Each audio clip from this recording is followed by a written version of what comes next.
What's going on, guys? Me breaking down UFC Vegas 86 today. Quick little recap from last weekend's card. Did a little over 5,000 in profit.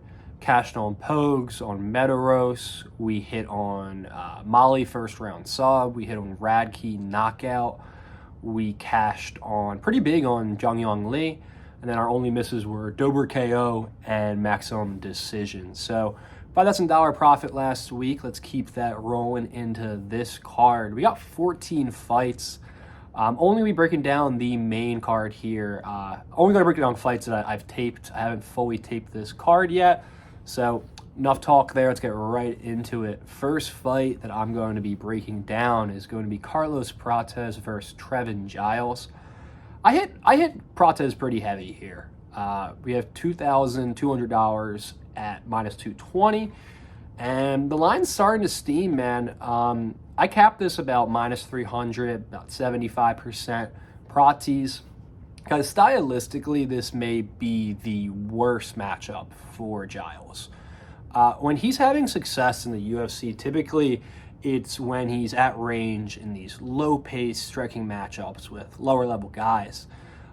If that plays out here, a range kickboxing match, Prates covers the price tag and more. Guy's really skilled for a prospect coming up. You know, he has 23 MMA fights. He's got 50-plus kickboxing fights. He's been fighting Muay Thai since he was young, black belt in jiu-jitsu.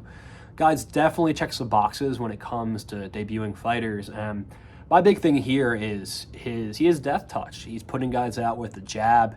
He's got crazy good knees up the middle, kicks, spinning shit, all of it, man. And outside of Giles bum rushing him and hitting him with an overhand, this is going to be a clear Prates spot. Happy to lay, like I said, $2,000 on Prates money line there on the early line. Next fight up is Adolfo Vieira versus Armen Petrosyan.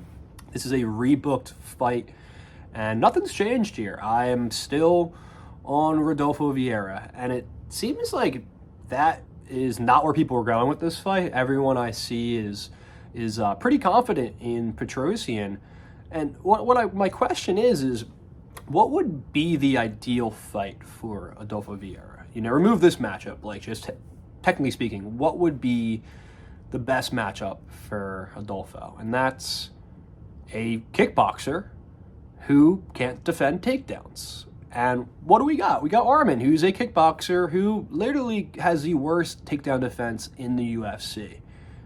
He actually has the worst takedown defense in the UFC, statistically speaking. And according to the tape, I agree, man. It has no takedown defense. Now, it's a binary fight. And if Adolfo can't take him down early, Armen tees off. But, guys, Armen's going to get taken down like he has in every fight. I mean, every UFC fight's been taken down. And then when I watch a regional tape, he gets taken down with ease. So if Armen ends on his back and Adolfo's on top, I get that, you know, Kai Barhalo didn't submit Armen. Borhalo and Vieira are much different types of grapplers. Vieira will get the submission if he puts Armen in those positions. And my biggest thing when watching the tape back is Armen gives his back up when he's getting up, defending off the ground. So I like Vieira here pretty confidently. I laid about 600 to win 500. I hit his sub prop at plus 200. And then also have round one sub at round plus 500. So, yeah, pretty confident pick there, Rodolfo Vieira. No hate if you're playing Armen, I get it. But I think the discrepancy on the ground is a lot larger than the discrepancy on the feet. Should be a good fight regardless. Next up, guys, we got Michael Johnson and Darius Flowers. Clear no bet for me. I will say, Flowers is, I don't know if he's UFC level. I mean, he's got some explosiveness with his takedowns. He can knock somebody out, but he's very kill or be killed. And Johnson certainly is going to have a ton of advantages here. Experience, cardio, overall striking ability, I lean Johnson as well. so many things that, like, in this fight, breaking it down, say that Johnson just dominates and looks minus 200 here. The thing about Johnson is he's chinny, and that's really it. Chinny, he makes bad fight IQ. We'll put that in there as well. Not that I think that matters here, but fight IQ is not held up to par. You don't pull guillotine on Khabib. Guys, I think Johnson's the money line side if we're talking value, but the reason why I can't play it, and the reason why I can never play Michael Johnson, is the chin. It just throws me off. I think he can look minus 500 here, but at some point, like, Flowers is going to land, and now we're betting on, does Johnson's chin still have it? Does it not? I don't know, and therefore I don't want to bet it. Do you guys bet Michael Johnson? I fully get it, but like a hard pass for me. All right, next fight, probably going to be passing here as well. We got Gregory Rodriguez taking on, who's he fighting? Brad Tavares. Yeah, it's probably a G-Rod spot. I mean, if he was laying like 170, 180, I'd be happy to play that number, but here at 230, it's a little gross to lay that with Gregory Rodriguez. Tavares appears to be washed, though. That's why I think the line is where it's at. How does G-Rod cover 230? I don't think he does unless he gets an early finish. So I get it. I see. FanDuel. These lines, man, absurd. 265 on FD. Yeah, I mean, if you're parlaying off G-Rod at 230, it's probably not the best value, but he should win. He should win at a relatively high clip. We'll go with Gregory Rodriguez as the pick. Next up, we got Robert Brejcik versus Igor Peteria. I'm probably going to just stay away. I started to tape it, kind of stop. I'm focusing on other spots. Guys, Igor's on short notice here. He's not that good. But the one thing he can do is put your lights out. And I don't really want to lay minus 200 Brejcik in a light heavyweight fight. It just seems really volatile. And yes, he's probably the money line side, even at 200. But Igor can crack. Igor can definitely crack. And I wouldn't be shocked if this, debuting 205er turns out not to be that good. And Igor just cracks him, So the pick, fuck it. I'll go Peteria for the pick. Brejcik probably wins. Knocks him out round 2. But we'll go, just for the sake of the pick, we'll go Igor. Next fight up is Dan Ige versus Andre Fili. I went into this one thinking I was going to like Fili. At the line, I thought Ige 200 seemed a bit much in a close competitive striking fight. They're both UFC tested.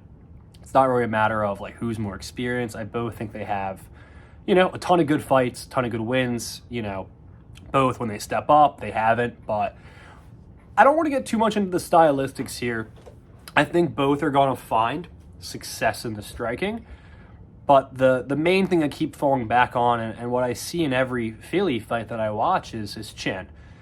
He's getting rocked. He's getting dropped. I think he's only been knocked out on 2 or 3 occasions, and they were, they're good guys that knocked him out, but every fight, like, Fili is getting hurt, man. Like, that wood fight was a bad look. And the one thing that I know Ige has, he may not be the most athletic. He's not the biggest. He's not the greatest striker, but dude can fucking punch. And even if this is playing out like Fili's getting the better of the exchanges, he's lankier. He has a little more wrestling upside. The power is just so much in favor of Ige.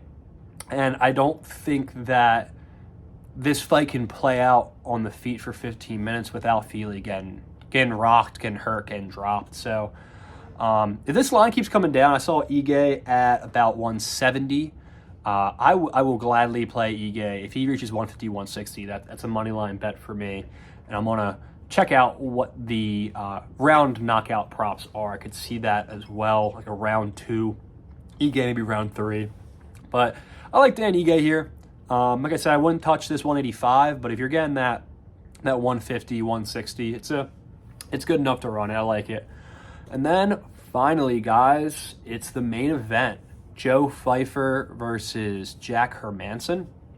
Off the bat, just give a little context on both. I have been pretty profitable on Joe Pfeiffer, hit big on Contender Series, and then my biggest bet at the time, like my max bet, Pfeiffer over Mearshart at 180.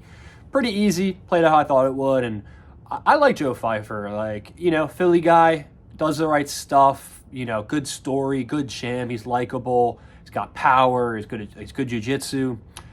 But my issue with this fight, and like at 200, Pfeiffer, sure, parlay him up with G-Rod, whatever. But we're talking about minus 270 now, and I don't know what Pfeiffer looks like late. You can't tell me this guy has good cardio. We've never seen him in barely even in the 3rd round. We haven't seen him in the 4th and the 5th round. So for me to lay minus 270 on a fighter in a 25-minute fight, I want to know that late in the fight the cardio is going to hold. I don't know that, and I honestly doubt it because he puts so much out there. He's so explosive. He does so much with his striking.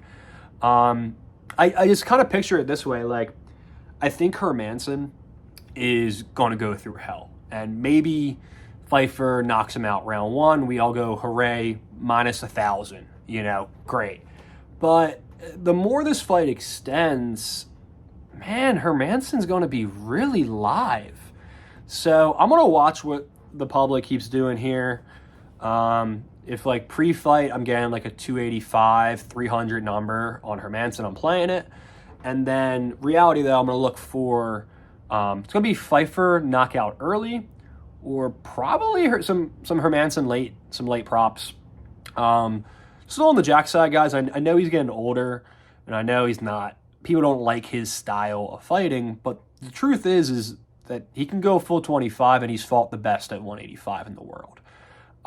That Strickland fight, yeah, I was on Strickland, thought he won it pretty clearly, but Hermansson keeps fights close. He's always game, and if you make a mistake late, this guy he'll submit you, man.